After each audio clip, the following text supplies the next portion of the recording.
Hi, everyone. I'm Amanda Weinstein, and you're listening to a special episode of the Suburban Women Problem. Women in Ohio have collected over 700,000 signatures to get reproductive freedom on the ballot in November.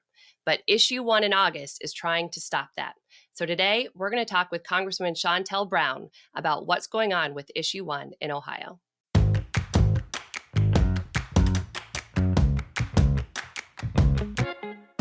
We got to address the suburban women problem because it's real. Welcome to the Suburban Women Problem, a podcast from Red, Wine, and Blue. Our guest today is Congresswoman Shontel Brown of Ohio's 11th Congressional District. She was elected to Congress in 2021, but has spent over a decade in public service. She is a lifelong, proud resident of Cleveland and a fierce advocate for women's rights. Congresswoman Brown, welcome to the Suburban Women Problem. Thank you for having me. I'm so glad you could join us. So first off, let's talk about why we are having this special election in August in Ohio. Didn't the Republicans just vote to do away with special elections in August? That is correct. At least that's what I thought. So I think that there's a trend happening with the Republicans, and it's if you can't beat them, cheat them. Oh, I like that slogan.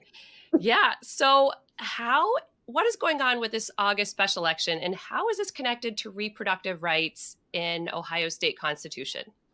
Well, I want to say this. The issue 1 is so critically important. And when we think about Ohio and when we think about the importance of protecting women's right to make their own healthcare decisions, because to me, abortion is one thing, but this really boils down to us being able to make our own healthcare decisions. So when we talk about this issue 1 and it raising the threshold from a simple majority to a super majority, it's going from 50% plus 1 to 60%. And that is not a mistake. That is not a coincidence. That is not happenstance. It's calculated. It's very calculated because when you think about some of the other states that had this very same initiative on the ballot, like Kansas and Michigan, Kansas, which is considered a red state, Michigan, which is notably a swing state, these initiatives passed by 56% and 59% respectively. So this 60% threshold, as you said, is very, very calculated. So when we talk about Ohio and they're changing the rules again, because if you can't beat them, cheat them, we're trying to change the rules in the middle of the game, which has been something they've been doing for quite some time and getting away with it. Even in my very own situation, having to run on unconstitutional maps. So that is largely in part why this issue is so critically important to Ohioans. Wow. So is this just Ohio, or is this part of a larger Republican playbook? I think it's part of a larger Republican playbook. I mean, I, as a member of Congress, the hollow halls still ring and still have an aura, an era of what happened on January 6th that still affects some of my colleagues to this day. We had probably one of the largest exodus, if you will, this last midterm election where some members just decided not to return and others decided to run for other offices because of what happened on January 6th. And I think that was the initial demonstration of the playbook, if you will, of if you can't beat them, then cheat them. The stealing of the quote unquote stealing of the election and the insurrection that happened on January 6th is a result of that. And I see it continuing to play out throughout the country. And it's being launched through crazy initiatives all over the country. When you think about the voting rights legislation that have been passed over the last couple of years to the tune of 400 pieces of legislation in over 49 states to suppress the vote. It is a very real thing. I love that you link this back to January 6th. Well, love and hate it. But I love that you tied it because it is part of a larger playbook that the Republicans know very clearly that they don't have the majority. The majority of Americans are not with them. So the only way they can win is by going around the majority and by completely getting rid of democracy at the federal level, January 6th, down to the state level, what Ohio is doing in our August election right now. In Ohio, when we think about elections and what a no vote would mean for issue one, it essentially means maintaining that majority rule, right? Otherwise, if we vote yes, it will be 40% of the voters will have control. They can block any issue, and gives 40% the majority of the decision-making authority, which is insane. It just sounds crazy to me. A no vote would also protect our ability to, while the other side likes to say it's protecting the Constitution, I guess it depends on what side of the Constitution you're on.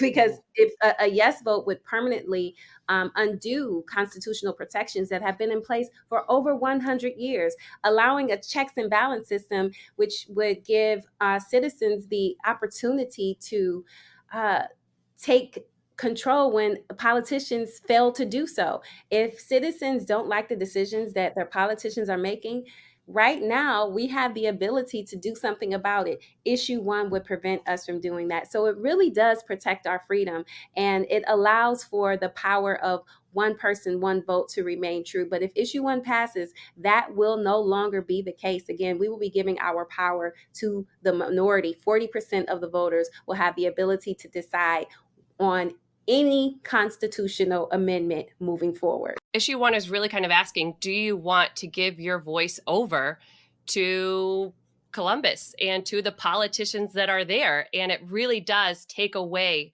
the voice of the people when they decide they want to do something or do something differently than how the politicians are voting right now. And so voting no is really saying, no, I don't want to give my voice over to them for any issue.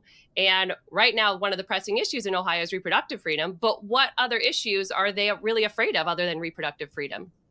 Well, I would say, as a person who had to run on unconstitutional maps, gerrymandering. We've already said no to that, and despite the Supreme Court last year instructing the state legislation to redraw the maps, we have run on maps that were deemed unconstitutional, and this initiative is ultimately silencing the voice of the voters. So it means that there's some value there. So we have to pay attention and make sure that we are protecting the power that we have and protecting the freedom and the democracy. But gerrymandering is one of those issues. Reproductive freedom is one of those issues. And I would go as far as to say even something like raising the minimum wage is one of those grassroots citizen-led initiatives that could be adversely impacted if issue one passes.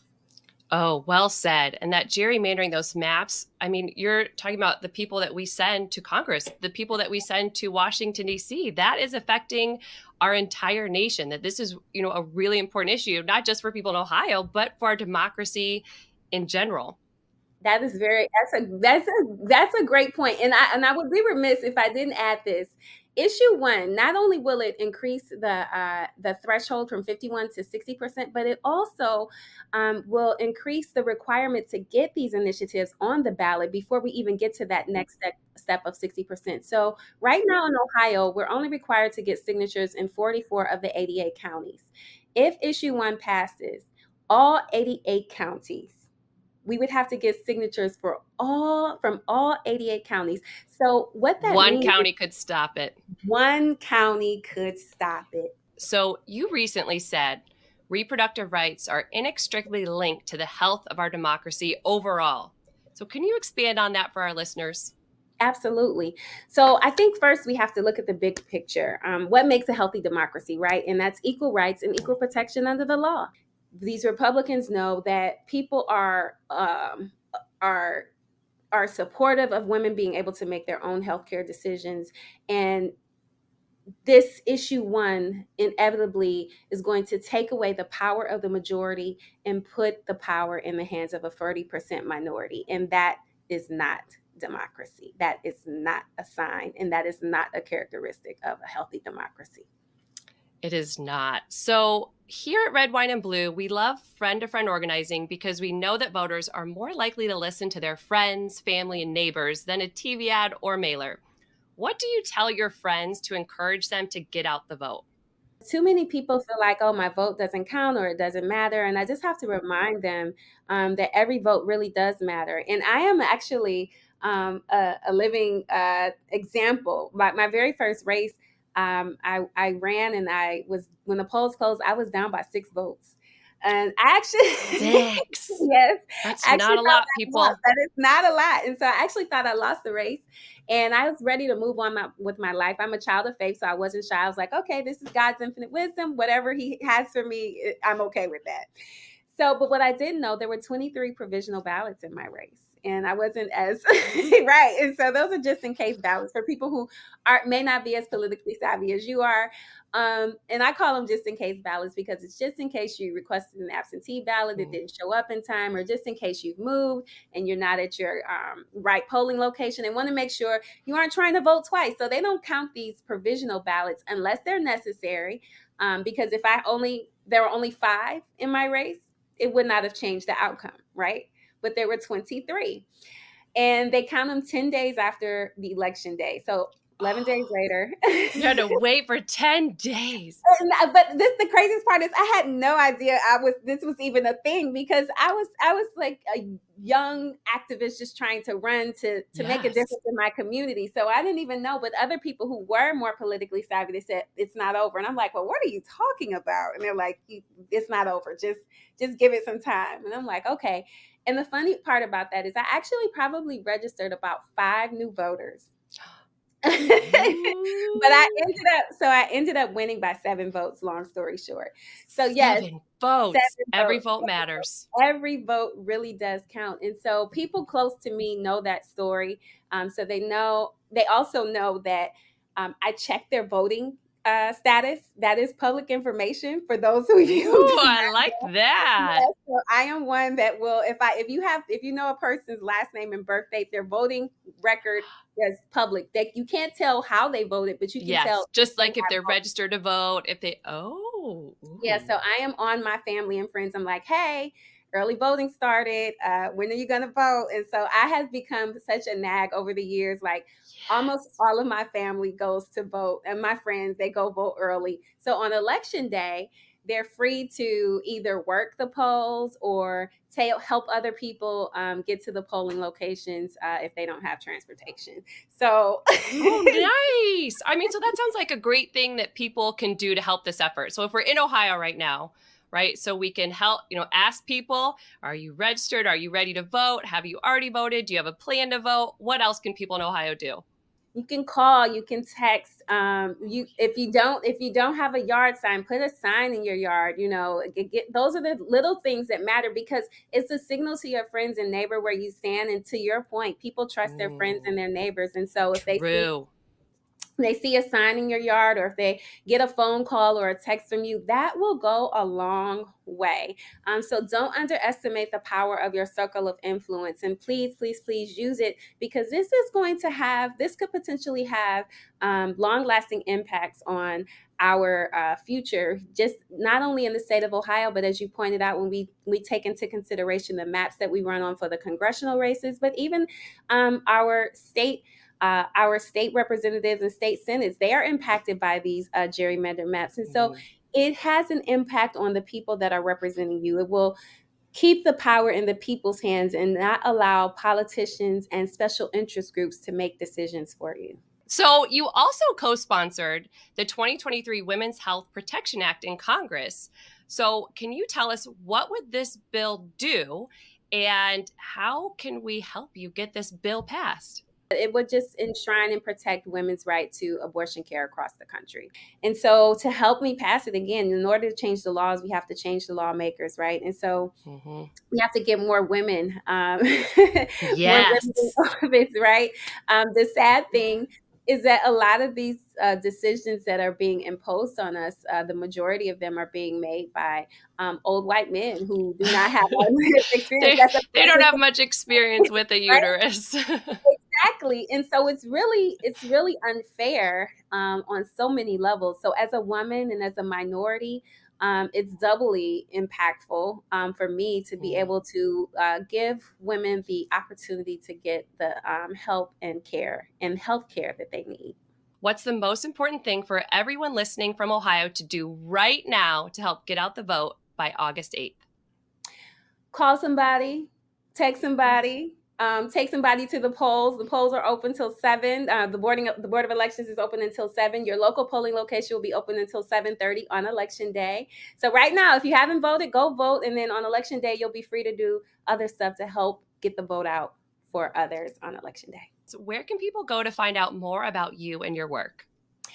The easiest way is to follow me at Rep. Shontel Brown. That's on the unofficial side. That's the official side at Rep. Shontel Brown. And then on the unofficial side, just Shontel Brown. So it's been so great talking to you today. Thanks for joining me on this special episode of the Suburban Women Problem. Thank you for having me. If you enjoyed this interview, you can hear more of this conversation on our podcast, available anywhere you get your podcasts, or visit redwine.blue for more information. And don't forget, if you're in Ohio, make sure you vote no by August 8th. Some polling places have changed, so check your polling location. You can vote early today, Saturday, and Sunday. There is no early voting on Monday, and then polls will be open for a final day on Tuesday from 6:30 a.m. until 7:30 p.m. And make sure you ask your friends and family to vote too.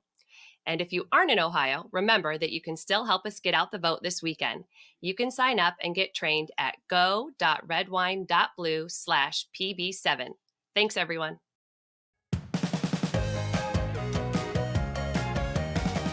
The Suburban Women Problem was created by Red, Wine, and Blue. Our producer and editor is Amy Thorstensen, and our project manager is Lindsay Quist. Videos by Abigail Martin and Ashley Hufford. For more information about upcoming events and trainings, or to learn more about Red, Wine, and Blue, follow us on social media or at www.redwine.blue.